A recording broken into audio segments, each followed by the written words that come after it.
सवेरे सवेरे सूरज निकले चमके खेत खार, स्वराज ट्रैक्टर ले निकले हिरदन सिंह हमर यार। गड़गड़ गड़गड़ इंजन बाजे जैसे बाजे ढोल, रद्दा चाहे ऊबड़ खाबड़ नहीं छोड़े अपन गोल। माटी की खुशबू संगे गावत जाथे गाना, देख देख के ट्रैक्टर लाओ खुश हो जाथे जमाना।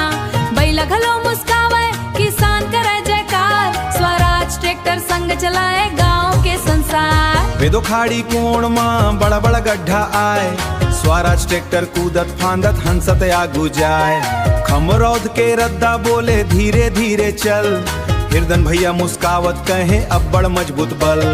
टायर घूमे तेजी तेजी धुर्रा उड़े आसमान, जनकपुर के लोगन देखे बने बने मुस्कान।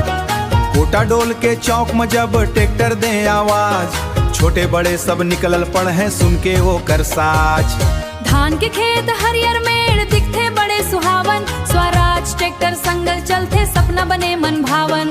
ट्राली भर के खाद बीजा ले जाते दिन रात, मेहनत के कहानी लिखते धरती के हर बार। बरसात माँ कीचड़ होवे गर्मी माँ तपे मैदान, स्वराज ट्रैक्टर नहीं डेराए रखते गाँव के मान। कभू न थक गए कभू न रुक गए करते काम महान, हिरदन सिंह के संग संग बढ़ते गाँव के सान। जनकपुर के हाट बाजार में जब ये ट्रैक्टर पहुंच जाए, लइका लइकी हाथ हिला के खुश हो के मुस्काए। ओहो गड़गड़ गड़गड़ इंजन बोले बाजे जैसे बैंड, स्वराज ट्रैक्टर के चर्चा फैले चारों एंड।